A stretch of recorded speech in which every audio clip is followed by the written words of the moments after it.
अस्सलामुअलैकुम, welcome to summer podcast. मैं हूं आपकी होस्ट मैं नाहिल रफ़ीक और आज हम बात करेंगे नेवी के हवाले से।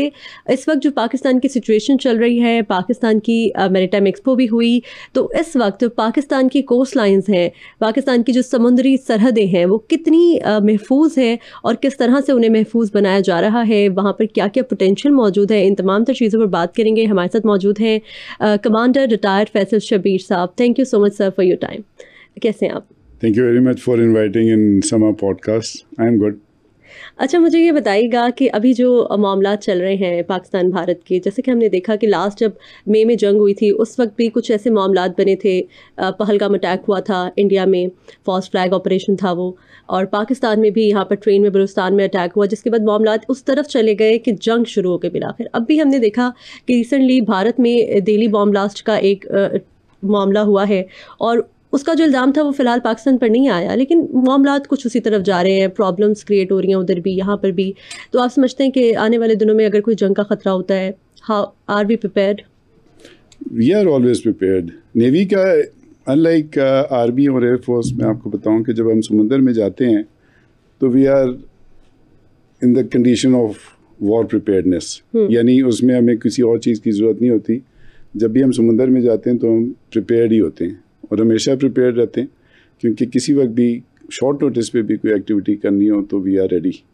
पाकिस्तान की जो समुद्री सरहदें हैं जी, वो हर वक्त आप समझते हैं कि वो हर वक्त जो है वो तैयार हैं और महफूज है, उसी तरह से जैसे ज़मीनी सरहदें, क्योंकि जो अवाम होते हैं उन्हें ज़्यादातर ज़मीनी फ़ोर्स का पता होता है या उन्हें एयर फोर्स का पता होता है, उन्हें पता है कि वो किस तरह से ऑपरेट करते हैं, पर नेवी के बारे में इतना लोगों को अंदाज़ा नहीं है, उन्हें आइडिया नहीं है। हमारी कोस्ट लाइन जो है ना, अगर आप देखें तो ये सर क्रीक से शुरू होती है और ये जीवनी तक जाती है। इट्स अबाउट 1001 किलोमीटर्स स्ट्रेच जो हमारी कोस्ट लाइन है। और उससे आगे आप देखें तो उससे आगे 12 नॉटिकल माइल का, तकरीबन नॉटिकल माइल आप कह लें, तकरीबन 20-21 किलोमीटर्स का वो हमारे टेरिटोरियल वाटर्स हैं, यानी वो उसी तरह ही है जैसे लैंड ट्रीट होता है। और उससे आगे फिर आ जाती है exclusive economic zone that stretches up to 200 nautical miles. और उसमें यह है कि EEZ का मतलब है, ये एक्सक्लूसिव इकोनॉमिक जोन का मतलब है कि वहाँ पर से हमारा राइट है कि अगर वहाँ पर कोई एक्सप्लोरेशन करनी है, सी रिसोर्सेज निकालने हैं, तो पाकिस्तान सिर्फ उसके लिए वो हक रखता है। बिल्कुल, कोई और कंट्री नहीं आ सकता। जी बिल्कुल। जब भारत अगर बात की जाए तो रकबे के एतबार से भी बड़ा है, वसाइल भी उनके पास ज़्यादा है। लास्ट जो वॉर हुई उसके अंदर भी यही बात हो रही थी कि वो बहुत बड़ा कंट्री है, और फिर उस वक्त तो एक अजारादारी थी उनकी और उन्होंने अपना एक वो बनाया हुआ था, फसाद क्रिएट किया हुआ था कि दे आर वेरी स्ट्रॉन्ग और वो हर वक्त तैयार है, और वो सारा का सारा ढह गया। अब इस दफ़ा अगर हम बात करें तो वो कंट्री तो बड़ा है, उनके पास वसाइल भी हमसे ज़्यादा हैं, तो अगर हम नेवी की वसाइल की बात करें तो वो कितने हैं? कोई नई चीज़ें ऐड हुई हैं पाकिस्तान नेवी के अंदर? उसमें यह है कि हमारे पास जितने भी आजकल वॉर फाइटिंग शिप्स हैं, एयरक्राफ्ट हैं, सबमरीन्स हैं, अभी सबमरीन्स हम और भी ले रहे हैं चाइना से, हमारे पास सारा का सारा लेटेस्ट इक्विपमेंट है। और हमारी मैन पावर बहुत ज़्यादा ट्रेंड है, वेरी वेल ट्रेंड, और हम एक्सरसाइजेस बड़ी रेगुलरली करते हैं। इंटीग्रेशन हमारी बड़ी अच्छी है, स्पेशली एयरफोर्स के साथ। और अगर उस तरह से देखा जाए ना, जो आप बात कर रही हैं कि बड़ा है, डेफिनेटली उनके पास अभी तकरीबन 135 शिप्स हैं, हमारे पास अबाउट 50 शिप्स कह लें आप। और उनके जो अज़ाइम हैं उससे लगता है कि जैसे वो सिर्फ अपनी सिक्योरिटी नहीं करना चाह रहे, बल्कि वो हेजमॉन एक्ट करना चाह रहे हैं, जिसमें दे इंटेंट के 2035 तक वो 175 शिप्स तक चले जाएँ। That's the huge number. लेकिन अगर आप वॉर के एंगल से देखें ना, तो it is not the numbers actually.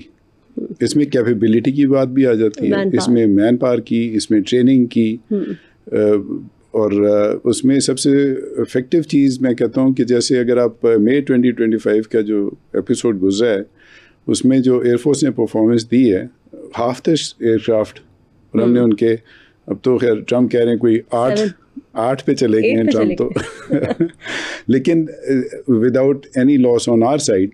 तो जबकि उनके तकरीबन 75-80 एयरक्राफ्ट थे, हमारे अबाउट 35-40 एयरक्राफ्ट थे, और हाफ का फ़र्क था, और हमने उनके इतने एयरक्राफ्ट, बल्कि कैलिब्रेटेड रिस्पॉन्स था कि हमने उधर जाके रोक दिया। उसकी बेसिक वजह ये होती है कि उतना ही करें जितना रिक्वायर्ड है, क्योंकि हमारे कभी भी जंगी अज़ाइम नहीं रहे, लेकिन हमारा ये इंश्योर करना होता है कि हम एक एक इंच की हिफाजत करें अपने मुल्क की। It's always the man behind the machine. Exactly, that's the point. तो उसमें बेशक वो शिप्स जितने मर्जी ले लें या जितनी चीज़ें कर लें, लेकिन जब तक उनकी उस पर ट्रेनिंग नहीं होगी, कैपेबिलिटी भी आ जाए, लेकिन कैपेबिलिटी यूज़ किस तरह करनी है, that is also very important. अच्छा, अगर हम बात करें ब्लू इकोनॉमी की, जैसे कि अभी आप बता रहे थे कि हमारी जो इकोनॉमी है, समंदर से वसाइल निकाले जा सकते हैं, पाकिस्तान में इसका इतना ज़्यादा रुझान नहीं है या शायद लोगों को पता नहीं है, और हम उससे उस तरीके से फ़ायदा क्यों नहीं उठा पा रहे जैसे दूसरे कंट्रीज़ ले सकते हैं? इसमें बेसिकली आप कह लें थोड़ी सी ब्लाइंडनेस का फैक्टर आ जाता है, लोगों को पता नहीं है इसके बारे में। अच्छा। इसकी अवेयरनेस क्रिएट करना बड़ा ज़रूरी है, वरना समुंदर में बेताशा वसाइल होते हैं, लाइक एक्सप्लोरेशन की जाए, वहाँ पर ऑयल निकल सकता है, वहाँ पर हाइड्रोकार्बन निकल सकता है, वहाँ पर अभी मिनरल्स की बात हो रही है, जैसे रेयर अर्थ मिनरल्स की बात हो रही है। तो there is lot one can do जहाँ पर मैरीटाइम की बात आती है। अगर आप मैरीटाइम की बात करें तो तकरीबन आप कह लें पाकिस्तान का 25% हिस्सा जो है वो समुंदर के हिस्सा जो हमारे पास है वो इतना हिस्सा है बड़ा, और लेकिन यह है कि उस तरफ इतनी तवज्जो अनफॉर्चुनेटली नहीं रही। लेकिन अगर उसमें आप देखें तो फिशरीज़ में बड़ा स्कोप है, फ़िश कैच में, फिर उसके बाद हमारा टूरिज़म का बहुत है, ब्यूटीफुल हमारी अब जितनी भी कोस्ट लाइन है, अगर आपने कभी ट्रैवल किया हो, it's a beautiful coastal highway, Karachi से गवादर तक बनी हुई है। आप बिल्कुल कोस्ट के साथ साथ चलते हैं, फिर रास्ते में बड़े ज़बरदस्त किस्म के आपको मनाज़िर देखने को मिलते हैं। ये चीज़ें सारी एक्सप्लोर करने की ज़रूरत है। वहाँ पर अभी काम की ज़रूरत, काम की बहुत ज़्यादा ज़रूरत है, यानी टूरिज़म को वहाँ पर एक्सपेंड किया जा सकता है। सारे लोग जब भी छुट्टियाँ होती हैं वो कहते हैं नॉर्दर्न एरिया जाया जाए, लेकिन वो सारा साल खुला होता है coastal area, pristine beaches, beautiful areas, Ormara चले जाएं, गवादर चले जाएं, उसमें बहुत सारी जगह आती हैं जहाँ पर आपको मैन मेड नहीं बल्कि नेचुरल आपको इस तरह के डून्स मिलते हैं जो लगता है जैसे किसी ने कार्व किए हुए हों, स्फिंक्स की तरह।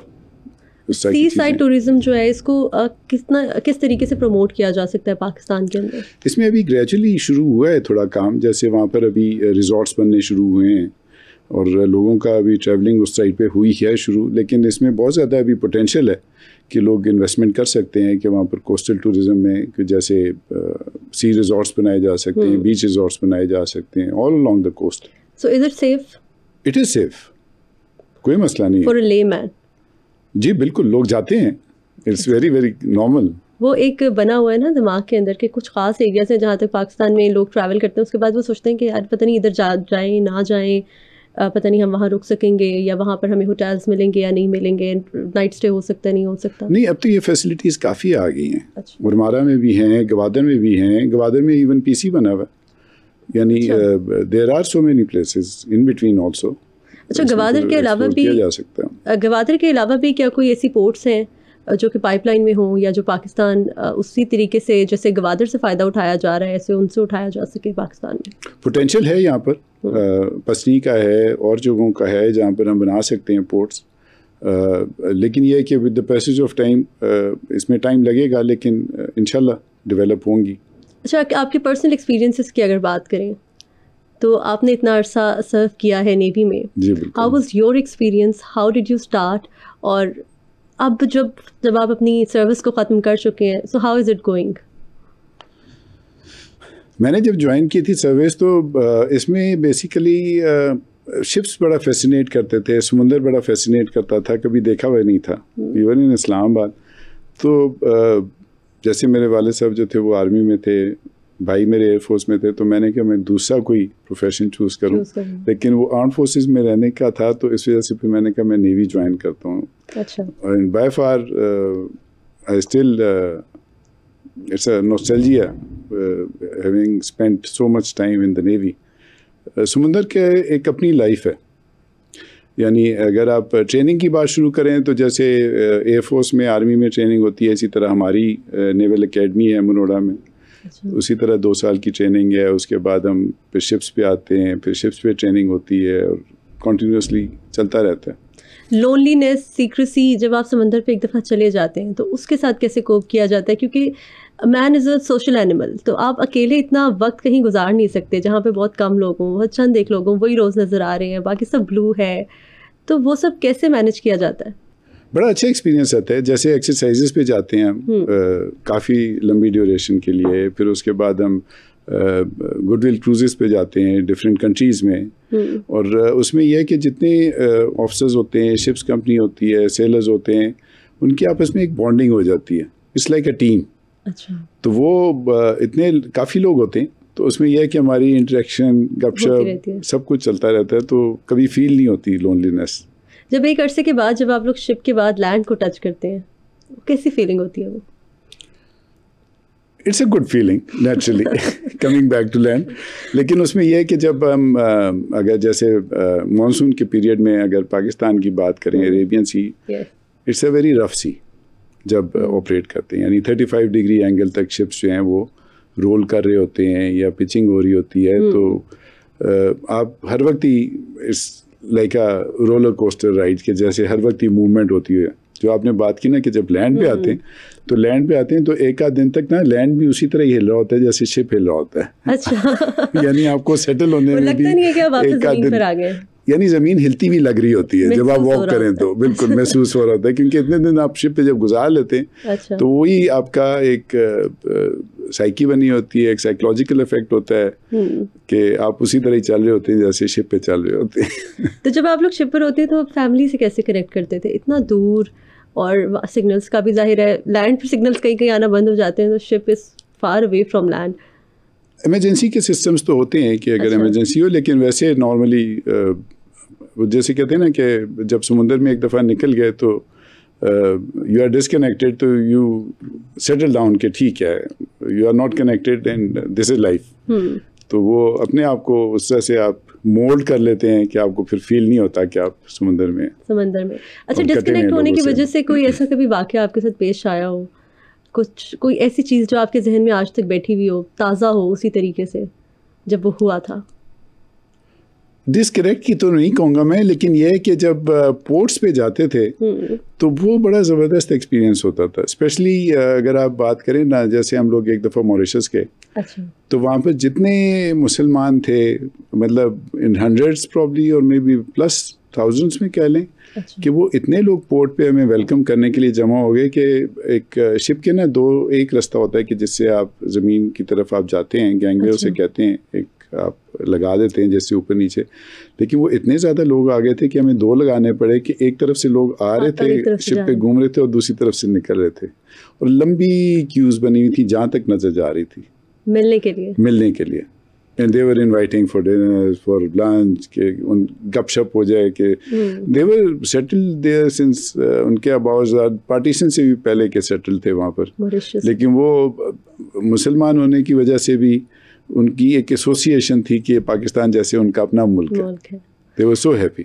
अच्छा, जब इस तरह दूसरे कंट्रीज़ में आप लोग जाते हैं, अब आजकल का सिनारियो थोड़ा डिफरेंट है, आपको पता लग जाता है, आप सोशल मीडिया पे देखते हैं तो आपको आइडिया हो जाता है कि कहाँ पे लाइकिंग है, कहाँ पर नहीं है, लेकिन उस दौर में ऐसा कुछ नहीं था। जब आप जाते थे तो आपको पता लगता था अच्छा ये लोग पाकिस्तानियों के बारे में क्या सोचते हैं। बिल्कुल, ये सरप्राइज होता है। तो वो कैसा लगता था आपको, किस तरह का रिस्पॉन्स आपको मिला? It was always wonderful. मतलब नेवी टू नेवी तो हमारी सबसे ही बड़ी अच्छी है कोऑर्डिनेशन, जितनी भी नेवीज हैं जिन मुल्कों में भी जाते हैं, लेकिन यह है कि पीपल टू पीपल भी बहुत ज़्यादा इंटरेक्शन होती है और बहुत ज़्यादा लोग खुश होते हैं जिधर भी जाते हैं। अगर ट्रेड की बात करें तो पाकिस्तान ट्रेड कर रहा है मुख्तलिफ ममालिक के साथ, अभी अफ़गानिस्तान के साथ बड़े मसाइल चल रहे हैं पाकिस्तान के, और वो लगातार इश्तियार अंगेज़ी उस तरफ से हुए जा रही है, और पाकिस्तान ने बड़ी दफ़ा उसको स्टॉप भी लगाया है और अभी भी उसके साथ कोप कर रही हैं हमारी फोर्सेस। तो आप क्या समझते हैं कि मामलात आगे किस तरफ जाएंगे अफ़गानिस्तान और पाकिस्तान के स्पेसिफिकली? आई होप कि डायलॉग से चीज़ें सेटल होनी चाहिए और इंशाल्लाह होंगी। ट्रेड बंद किया है उसका आई वुड से कि मेरे ख्याल में एक तरह से देखा जाए तो वो बेहतर भी है कि जितना स्मगलिंग हो रही थी, जितना अफगान ट्रांजिट ट्रेड हो रहा था, वही पाकिस्तान में वापस आ जाता था, और वो इकॉनमी जो थी यानी रिटर्न नहीं था, यानी उसकी कोई ट्रैकिंग नहीं थी जो इस तरह की एक्सपोर्ट्स हो रही थी या पाकिस्तान वापस आ रहा था। तो स्मगलिंग मेरे ख्याल में इससे रुकेगी तो हमारी, बल्कि मैं तो कहता हूँ कि इकॉनमी बेहतर हो जाएगी इससे। लेकिन यह है कि उनके लिए भी एक लेसन है कि hopefully they come to terms, और जो हमें उनके तहफ़्फ़ुज़ात हैं TTP के, TTA के, वो होपफुली सेटल हो जाएंगे। एक तरफ अफ़गानिस्तान के साथ मसाइल हैं, दूसरी तरफ पाकिस्तान के भारत के साथ भी मसाइल चल रहे हैं, तो हमारे दो इस वक्त हमसाए ऐसे हैं जो तैयार बैठे हैं कि किसी तरह पाकिस्तान को कमज़ोर किया जा सके। तो आप जो मिलिट्री की ओवरऑल प्रिपेयर्डनेस है उसको किस तरीके से देखते हैं एट दिस टाइम? नहीं, ओवरऑल प्रिपेयर्डनेस हमारी बहुत अच्छी है, आपस में तीनों फोर्सेस की इंटीग्रेशन बहुत अच्छी है, गवर्नमेंट के साथ बहुत अच्छी है। और ये आपने देखा ही होगा कि अभी जो मई में जब हुआ था तो अवाम तो बहुत ज़्यादा एंथुसियास्टिक थी। मतलब वो तो यहाँ तक पहुँचे हुए थे कि ड्रोन्स पे जाके खुद शूट करे, आपने देखी होंगी इस तरह के वीडियो क्लिप्स भी। तो वो तो बहुत ज़्यादा कोऑर्डिनेशन, जब तक अवाम की, गवर्नमेंट की और मिलिट्री की आपस में जब तक कोऑर्डिनेशन है, कोई भी कुछ नहीं कर सकता। हमारी प्रिपेयर्डनेस बहुत अच्छी है। लेकिन अगर आप ये देखें ना, तो जो वो बात करते हैं ना बीजेपी वाले के जी या मोदी साहब के जी, अभी पॉज है सिंदूर में, सिंदूर 2.0 अभी होना है। अच्छा, this is what he had been claiming. लेकिन अभी आप देखें जो रिसेंट उनके यहाँ बॉम्ब ब्लास्ट एक न्यू दिल्ली में हुआ था, बिल्कुल उन्होंने हमारा नाम नहीं लिया। This is an indicator. अगर आप देखें तो पैरेलल में एक इनकी एक्सरसाइज त्रिशूल चल रही थी, ट्राई सर्विसेज की, काफ़ी बड़ी एक्सरसाइज उन्होंने की, और पैरेलल में बिहार में इलेक्शंस चल रहे थे। अगर आप इन दोनों को कोरिलेट करें तो इट इज़ वेरी एविडेंट कि अगर ये आप थोड़ा सा पीछे जाएं तो मई 2025 में जो इन्होंने किया था, it was more for elections. 2019 में जब पुलवामा में हुए थे, तब प्राइम मिनिस्टर का इलेक्शन था, लोकसभा का, तब उन्होंने ये किया। अभी जब बिहार के थे तो पहलगाम किया। तो ये एक उन्होंने ना एक वही प्लेबुक है जो बार बार चला रहे हैं। लेकिन इंटरनेशनल कम्युनिटी आल्सो रियलाइज कि कब तक कैसे चलेगा। It's always before elections. It's always before elections. लेकिन अब आप देखें कि जैसे ही इलेक्शंस हुए हैं, इलेक्शंस का भी वी कैन डिस्कस कि इलेक्शंस जब हुए हैं उसके बाद जब बॉम्ब ब्लास्ट हुआ है तो they are shy of taking Pakistan name, क्योंकि दे डोंट वांट टू, उन्हें लेसन्स अच्छे खासे मिल गए थे मई 2025 में। तो I don't think they will dare to come again. मई 2025 की जैसे अभी आप बात कर रहे थे, उस वक्त कुछ खबरें गर्दिश कर रही थी कि उनका कोई बहरी बेड़ा कराची पोर्ट की तरफ जो है वो बढ़ रहा है, और खैर वो तो उन्होंने तो कराची डुबो भी दिया था, और लाहौर के पोर्ट में भी पहुंच गए थे। लाहौर पोर्ट में यही पूछ रहे थे, आपने कभी देखा है लाहौर पोर्ट? इतना अरसा सर्व करने के बाद अगर देखा होता तो I would have been here before, much before, while I was in the Navy। यहाँ पर शिप चला रहे होते लाहौर में। लेकिन उसमें आप देखें ना कि पहलगाम जब हुआ तो उसके बाद उन्होंने बिहार के लिए इलेक्शंस के लिए एक प्रोपेगेंडा क्रिएट किया, और उससे पहले पैरेलल में अभी उन्होंने एक्सरसाइजेज शुरू की, और बार बार वो कभी एयरक्राफ्ट कैरियर पे जा रहे हैं, कभी नेवल चीफ की स्टेटमेंट आ रही है, कभी प्राइम मिनिस्टर की स्टेटमेंट आ रही है कि ऑपरेशन सिंदूर पॉज पे है, ये वो। साथ में उन्होंने एक्सरसाइज भी की, एक्सरसाइज भी उसी के इलेक्शंस के साथ उनकी ट्रायल सर्विसेज जो बड़ी लार्ज स्केल एक्सरसाइज थी जो वो करते रहते हैं, वो बिल्कुल उसके साथ ही ख़त्म हुई है। अच्छा, अब आप उससे कोरिलेट करके देखें ना तो it is all because of his own winning elections. अभी वहाँ पर आप देखें उन्होंने मुसलमानों के साथ क्या किया है, उनको इन्फिल्ट्रेटर्स कह रहे हैं, और उनको पता नहीं किस किस नाम से बुला रहे हैं। सोशल मीडिया अगर आप बीजेपी का देखें, डॉक्टर्स को गिरफ्तार कर लिया उन्होंने, बिल्कुल मुस्लिम डॉक्टर्स, और इस दफ़ा वो टर्की पे nothing to do with them, और टर्की पे इल्ज़ाम लगा रहे हैं कि टर्की इसमें कहीं से इन्वॉल्व था। यानी अनफॉर्चुनेट है। और उसमें आप देखें तो 17.5 मिलियन 1.7 मिलियन तकरीबन इतने मुसलमानों को वोटर्स लिस्ट से निकाल दिया उन्होंने। अच्छा। और बीजेपी की, इनकी वैसे तो कोलिशन गवर्नमेंट है वहाँ पर, लेकिन जो बीजेपी की सीट्स थी 101, उसमें से एक भी सीट उन्होंने मुसलमानों को नहीं दी। यानी हिंदुत्व को इतना ज़्यादा प्रमोट कर रहे हैं कि वो सिक्लूशन की तरफ जाते जा रहे हैं। इंटरनेशनल कम्युनिटी में भी वो सिक्लूशन की तरफ जा रहे हैं, क्योंकि naturally it has an effect. मतलब लोगों को नज़र आ रहा है कि वहाँ पर ह्यूमन राइट्स इश्यूज़ हैं, मुसलमानों को स्पेशली, और बाकी जो अक़लियतें हैं वहाँ पर उनको भी वो इसी तरह ही ट्रीट कर रहे हैं। वो कहते हैं जी कि Hindustan is for Hindus. Is India is a secular state now? I don't think so.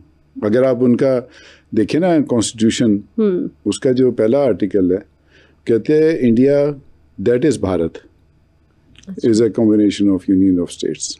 ये पहली लाइन है उनके आर्टिकल की कॉन्स्टिट्यूशन के। तो भारत का क्या मतलब हुआ?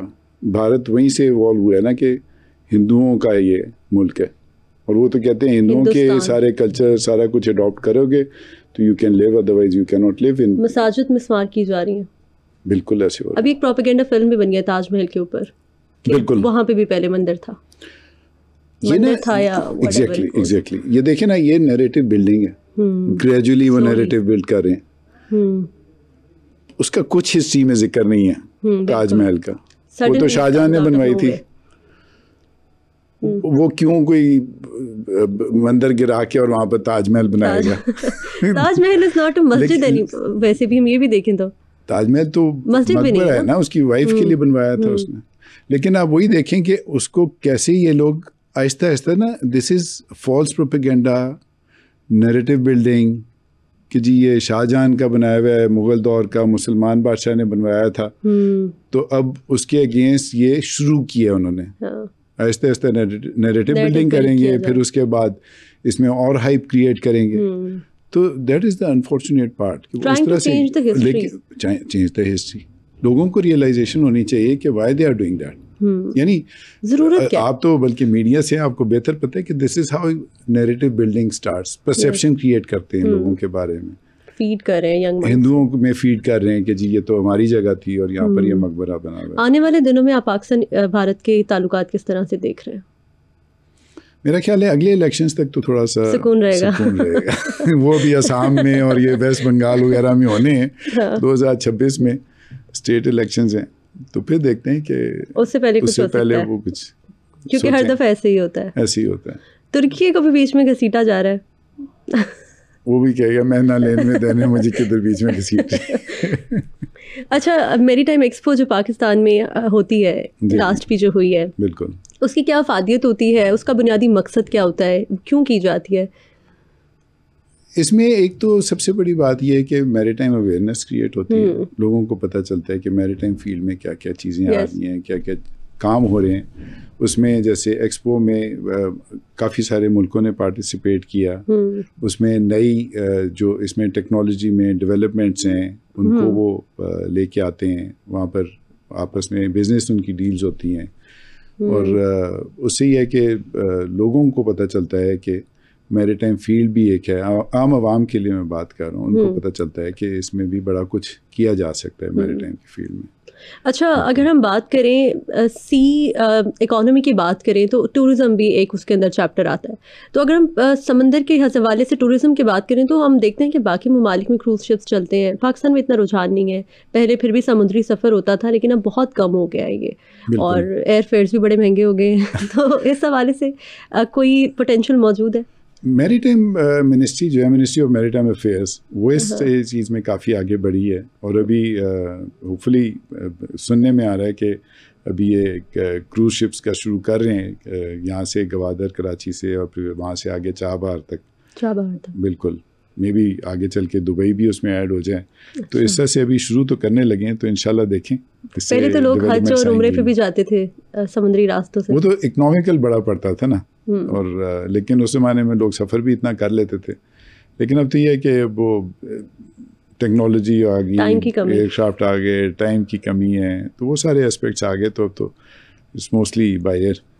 अच्छा, जो लोग अभी भी समंदर से सफ़र करते हैं, तो वो पायरेट्स का एक, वो हम मूवीज़ में देखते हैं कि वो भी एक फैक्टर है जो मौजूद है। तो डू पायरेट्स एग्जिस्ट? क्या वो होते हैं? क्या समुद्री सफ़र उतना ही सेफ होता है? They do. जैसे ये सोमालिया वगैरह की तरफ काफ़ी पायरेसी थी, जिसमें हमारे कोलिजन टास्क फोर्सेस हैं, जिसमें हम लोग एक्टिवली पार्टिसिपेट करते हैं, बल्कि कमांड भी किया हमने 11 दफ़ा मेरे ख्याल में। अच्छा, कोलिजन टास्क फोर्स की बेस्ड इन बहरीन, और ये पायरेट्स के अगेंस्ट ही हम ऑपरेट करते हैं। लेकिन अल्हम्दुलिल्लाह पाकिस्तानी कोस्ट पे it is safe because of Pakistan navy vigilance रखते हैं, सी लाइंस ऑफ कम्युनिकेशन हर वक्त खुली रहती हैं। इस तरह के वाक़यात हमारी कोस्ट लाइन पे बिल्कुल भी नहीं होते। फिर हमारी पाकिस्तान मैरीटाइम सिक्योरिटी एजेंसी है, अच्छा, that is mainly operated by navy, और उसमें हम लोग बहुत ज़्यादा मेक श्योर करते हैं, विजिलेंट होते हैं कि कोई इस तरह की एक्टिविटी ना हो। यानी आप कह लें कि पायरेसी होगी, स्मगलिंग होगी, इन चीज़ों को बहुत हद तक हमने चीज़ों को कंट्रोल करके रखा हुआ है। आपने इतना अरसा शिप्स पे सर्व किया है, तो इस दौरान कभी इस तरह का कोई वाक़या पेश आया हो, कोई इस किस्म के पायरेसी वाला वाक़या पेश आया हो जिसके साथ आप लोगों ने कोप किया हो? पायरेसी वाला तो नहीं आया, लेकिन इस तरह की आप कह लें कि सस्पिशियस बोट्स को चेक रखना, इस तरह के काम तो करते रहे हैं। तो मैं इसमें आई वाज लकी, मैंने राजशाही कमांड की है, PNS राजशाही, इट्स अ गन बोट। अच्छा। और इसकी भी पूरी एक हिस्ट्री है, यानी आप देखें कि मैं उनको खिराज तहसीन पेश करता हूँ। जो 71 में जब डिबेकल हुआ था तो राजशाही के जो CO थे और ऑफिसर्स थे और जो सेलर्स थे, उन्होंने डिसाइड किया कि हमने सरेंडर नहीं करना। और डिस्पाइट के वहाँ पर बॉम्बिंग्स हो रही थी इंडियंस की तरफ से, सारा कुछ हो रहा था, लेकिन राजशाही छोटी सी बोट थी, गन बोट, लेकिन उसको लेके ये लोग वहाँ से निकल गए। डिस्पाइट काफ़ी अटैक्स उनके पास हुए, उनके ऊपर हुए, एयर अटैक्स हुए, लेकिन वो सेफली वहाँ से निकाल के ले आए। और वो फिर बोट 71 में 64 में कमीशन हुई थी। अच्छा। ईस्ट पाकिस्तान में उस वक्त, और फिर 71 में वो पाकिस्तान आ गई और अभी तक ऑपरेट कर रही है। अच्छा, और काम भी कर रही है और मुझे फ़ख्र हासिल है कि मैंने उसकी कमांड की फिर बाद में आगे चल के। अच्छा, बिल्कुल। So how was the feeling? मतलब एक एसोसिएट हो गया ना एक वाकया उस बोट के साथ। बिल्कुल बिल्कुल। तो जब आपने उसकी कमांड संभाली तो कैसा महसूस किया आपने उस वक्त? It was wonderful. मतलब एक होता है ना, एक हिस्टोरिकल पर्सपेक्टिव से अगर आप देखें तो ये तो बड़ी फ़ख्र की बात है कि इस तरह की बोट भी कमांड की। बिल्कुल। Thank you so much Faisal Shabir साहब, आपने हमें अपना टाइम दिया और अपने एक्सपीरियंसेस हमारे साथ शेयर किए। बहुत अच्छा लगा आपसे बात करके। So viewers, this is it for today. See you in the next one. अल्लाह हाफिज़।